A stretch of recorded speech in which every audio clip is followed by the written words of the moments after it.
Seguimos no Faladoiro hoxe na compañía de Manuel Portas, de Javier Carnota e de Marcelino Agís, falando das reaccións que son moitas hoxe o caso Bárcenas, na primeira parte do programa, e agora nesta segunda do Congreso que o PPDG celebraba esta fin de semana en Lugo. Como se agardaba, Alberto Núñez Feijóo confirma o seu liderado absoluto, Alfonso Rueda sae aínda máis reforzado, seguir como secretario xeral, e dous nomes dos que tamén hai que falar, o do conselleiro Agustín Hernández, o novo número 3 da formación, e o da deputada e concelleira en Compostela Paula Prado, que será a voceira do partido de agora en diante. Bueno, se vos parece, imos empezar por este último asunto, porque é unha das sorpresas do cónclave, e tamén é un asunto de especial interese en Compostela. Dase por feito que Paula Prado deixará as súas responsabilidades aquí no goberno compostelán, e bueno, son ben coñecidas e ben comentadas nesta mesa as diferenzas que mantén co alcalde Ángel Currás, imputado, como sabemos todos, na operación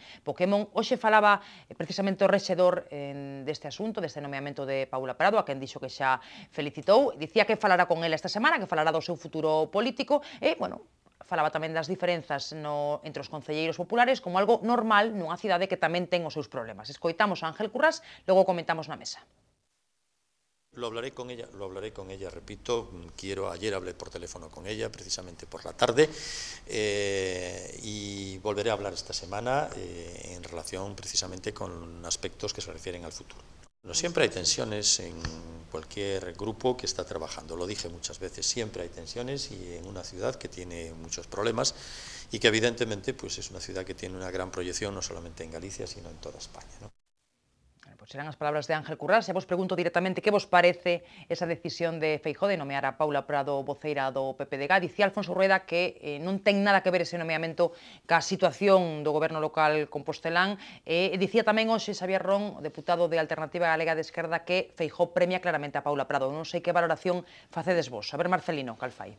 Bueno, eu en primer lugar teño que falar de que para mí foi unha sorpresa, pero relativa, porque se falaba de Paula Prado para a executiva do partido, incluso se barallou nun momento para a propia secretaría. Despois, pois, tanto a trayectoria moi solvente e chea de éxitos de Alfonso Rueda como pois, a propia situación inestable do Grupo Popular no Concello de Santiago de Compostela probablemente fixeron que Paula estivera nos órganos de dirección do partido en Galicia neste posto de voceiro que desde logo demostra pois, efectivamente unha confianza do presidente do partido en Galicia en Paula Prado. E por outra parte, a propósito das declaracións que acabamos de escoitar do alcalde, eu creo que xa é moi importante que falen, non? Que falen por teléfono ou que falen en persoa, porque falando entendes a xente. Non van poder negar que existen pois, diferencias entre eles, porque trascendeu, porque eles mesmos as fixeron de forma manifesta a través dos medios de comunicación, pero bueno, que falen e demais é moi positivo. E polo demais, pois bueno, agora por elevación Paula Prado estará sen dúbida con outros problemas na cabeza e outras responsabilidades e lamentablemente, aínda que era pois, unha peza importante no Grupo Popular de Santiago de Compostela, eu creo que cada vez que é adecuado e que cada vez pois, o Grupo Popular terá que mentalizarse de que prescindirá de Paula Prado porque foi chamada para outras responsabilidades e aínda que desde o punto de vista orgánico e legal do partido non é incompatible que ela este en ambos os dous cargos, creo que se fai unha dedicación completa no Parlamento e no partido, realmente non pode estar a todo. Eu creo que unha parte do Grupo Municipal Popular se vai mentalizar sen ningún problema diso, e rapidamente, dá má sensación. A ver, Javier e Manolo, como ven? É que eso precisamente, de todas formas, non é nada máis que cumprimento dunha longa tradición no Partido Popular de Santiago, onde eu creo que sempre un pouco de niño de grilos no que foi a política local con o funcionamento do Partido Popular en Santiago, do que, de feito, supoño que tamén se beneficiarían os seus adversarios. O raro deste caso é que, bueno, demostraron que podían chegar a manter ese mismo nivel de discordia interna incluso estando no goberno, que normalmente soe ser un bálsamo a chegada ao goberno para este tipo de friccións, que en este caso non se dou. Eso está a levar a que poidamos, que estiveramos casi en risco de ter pois un récord mundial de alcaldes por legislatura, cousas polo estilo. Entonces, o momento de riscos, gracias a Deus, a mellor se soluciona e non tal, sobre todo o traballo que vai a ter Paula Prado, xa falando fora do que é o ámbito de Santiago, é máis como o que é a nova estrutura que se dota o Partido Popular de Galicia. Eu creo que é un poquinho extraño tamén, porque hai que potenciar, ou seguramente se vai a potenciar a figura da vicepresidencia, non? de Rueda, por intereses que están manifestamente claros, non? Incluso do posible chimpo cara á política de Madrid do presidente do partido, de Núñez Feijóo. Que ti ves algo posible. Eu penso como posible, sí, incluso pois, a máis curto que medio e incluso a máis medio que longo, non? Despois hai outra cousa que me extraña, no? que escolleran como voceira do partido, porque se algo distingue ao xeito de facer a portavocía, ao xeito da resposta de Paula, por exemplo, no Parlamento de Galicia, que da liña dura de contestación cara á oposición, non? E claro, dá a impresión de que o que fixeron foi un reforzo de cara a tamén a que se preparen o que poda haber o que vislumbren eles que poda haber unha radicalización tamén da oposición coa chegada de Ague, non? Ao Parlamento, e tamén de cara a vindeiros comicios municipais, xerais, etc. Ou a evolución que poida ter ese partido dentro da comunidade autónoma como agrupación electoral, pois se podan defender un pouco máis contra un xeito un poquinho máis unha resposta un poquinho máis radicalizada, cosa que non creo que sea conveniente nun partido que ten un asentamento territorial tan grande e un seguimento social tan grande, porque vai dar así un aspecto un pouquinho duro que a mí non me gusta que precisamente además partidos de dereitas opten por esa radicalización dos sextos, aunque só sea sextual, pero non me gusta. Bueno, que non che convence Gustamos perfiles un poquinho máis suaves. A ver, Manolo, que Javier pensa? xa, con todos os matices e todas as prudencias, xa fixo a lectura do Congreso. Feijóo é cada vez o líder máis aplastante, con un 90 moitísimos % de apoio, e coloca de segundo pois a quen xa é segundo no seu goberno, un vicepresidente, un único vicepresidente que agora é o secretario xeral.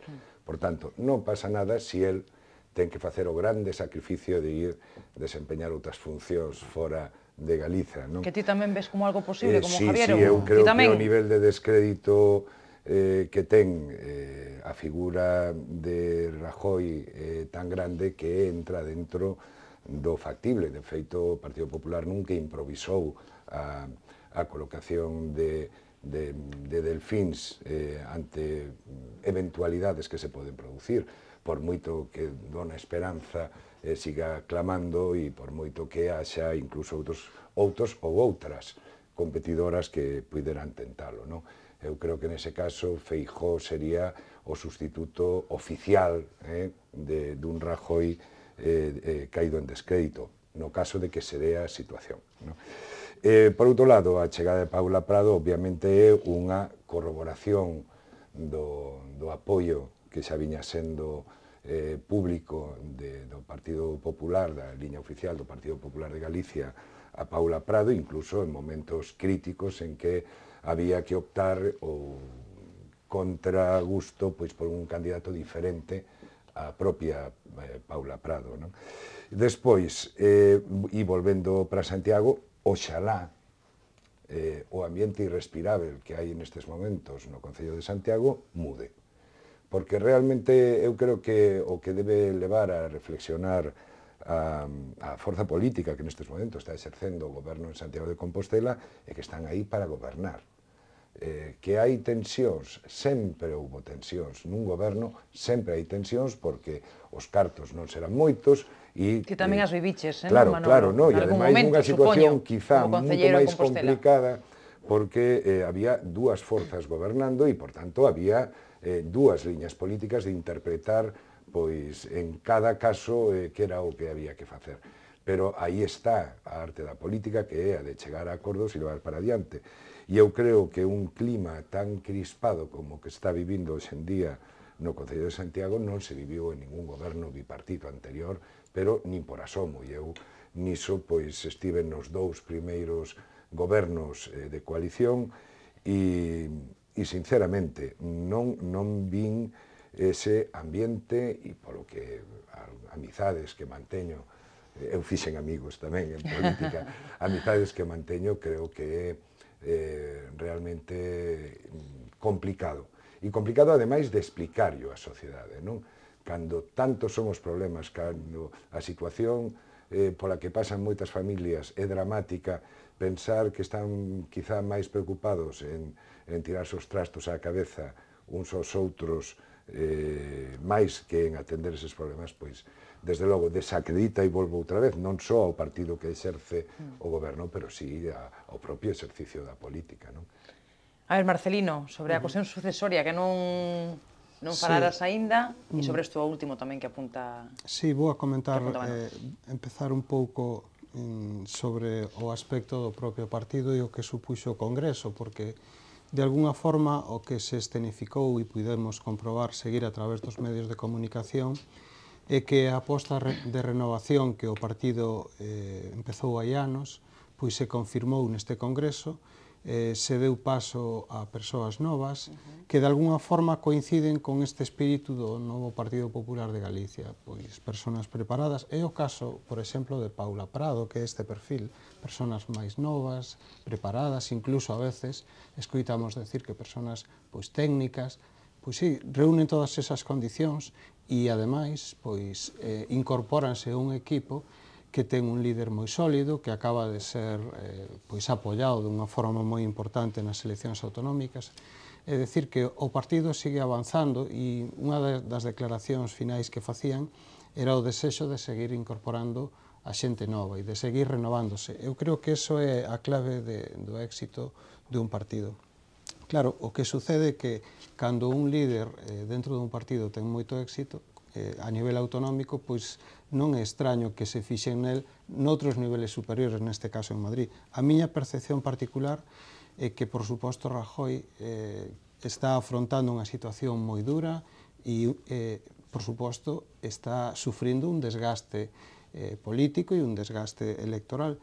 Pero, bueno, a clave un pouco do éxito da repetición ou non vai estar tanto neste caso de corrupción que agora está nos medios de comunicación, canto no que cando acaba a legislatura a situación económica realmente lle permita dar folgos para seguir adiante.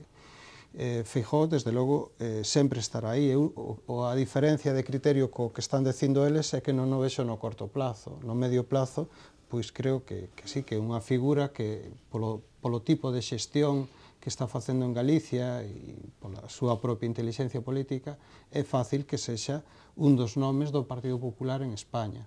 De momento, a corto plazo, non o vexo, porque en boa lógica Rajoy terá que recuncar, e recuncar significa presentarse ás próximas eleccións, e se o fai cunha situación económica medianamente saneada, pois realmente ten todas as oportunidades do mundo para continuar un segundo mandato e fechar o seu proxecto, e nese caso Feijóo non tería a curto plazo un papel directo. Bueno, eso se Bárcenas o permite.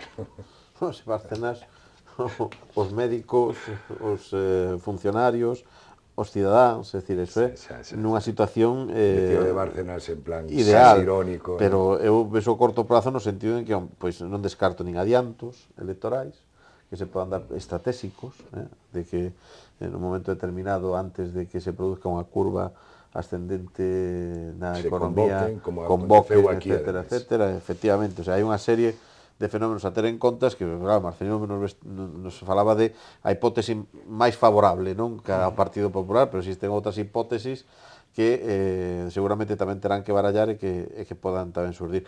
Hai unha cosa que falaba da renovación do Partido Popular e que a mí me resultou chusco, non?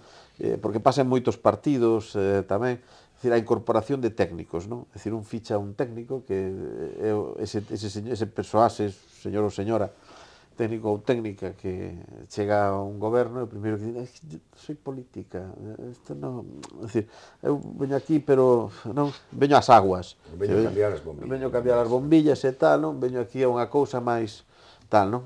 Pois algúns técnicos desos, despois a cousa vai un poquinho máis rodada, poden incluso aparecer de número 3 dun partido, non? Goberno.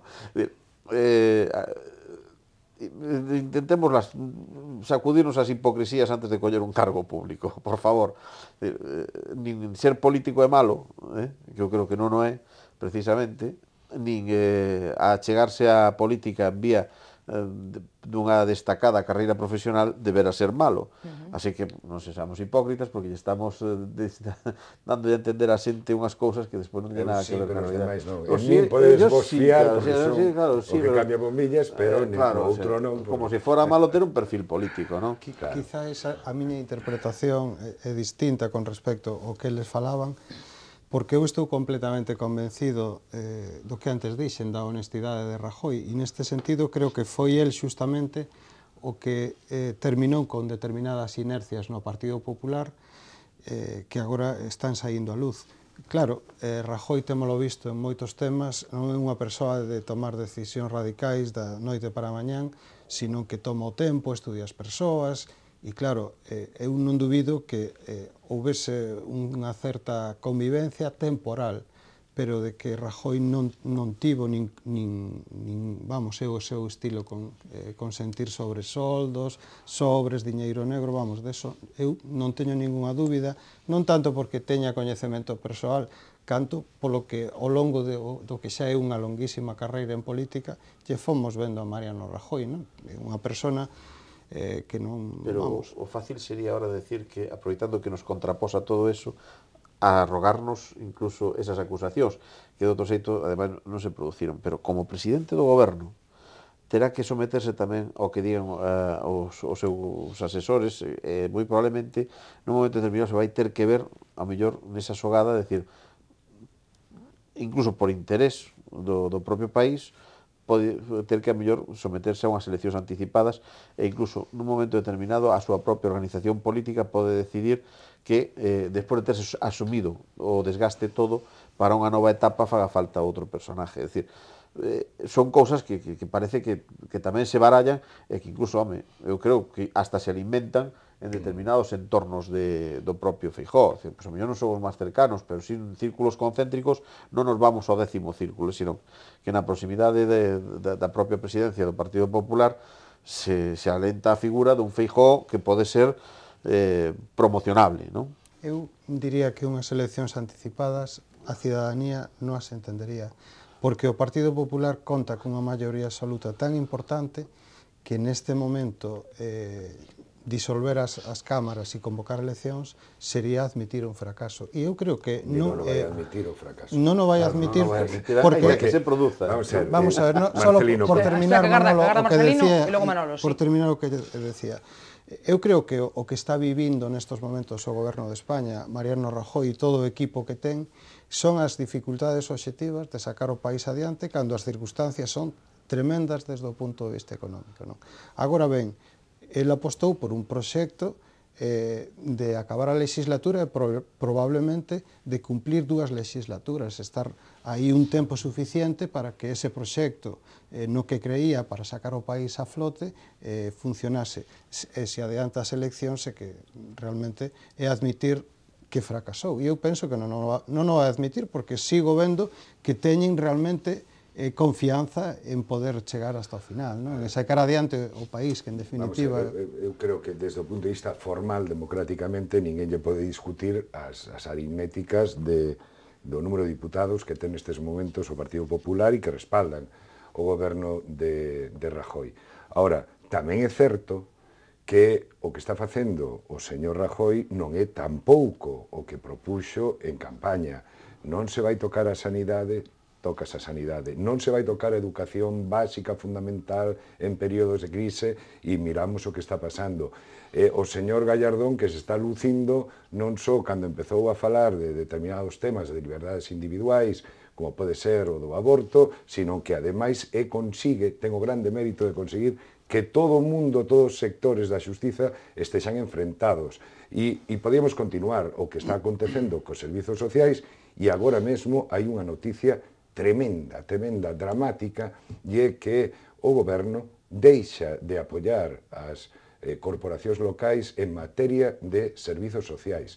Non sabemos aínda, hasta que cheguen os orzamentos, a consecuencia inmediata que vai ter precisamente cando os demandantes de axuda social se están multiplicando, non incrementando, multiplicando, non? E os concellos van padecer ese asedio de xente que o necesita de verdade. Entón, claro que ten unha maioría, pero desde logo o descontento social é unha marea que vai por baixo e ao mellor, insisto, sin discutirlle a legitimidade democrática polo número de diputados que ten, se cadra un adianto electoral en algún momento vai necesitalo, non polos propios intereses do propio Partido Popular, de que, bueno, nesta conxuntura, antes de que chova máis, vamos convocar, como aconteceu aquí neste país con Feijóo, senón, e claro, a sorte é a situación que se encontran outras alternativas políticas básicas para crear alternativa ao propio... Da que tamén pode mellor intentar buscar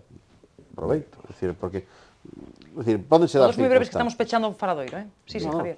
Simplemente era eso, que se poden dar circunstancias, que tampouco nos vamos a centrar agora nunha hipótese de posible adianto, porque tampouco é o necesario, porque eu creo que, de feito, que si é certo, é o que viña un pouco a cerrar o análise do Congreso do PP, é precisamente eso que Feijóo se prepara. Feijóo se prepara, que hai dous que cabalgan xuntos e que agora pois chega un momento en que teñen que decidir ir para Madrid. Dos cabalgan xuntos, igual a muerte tenía un precio. Y la muerte tenía un precio.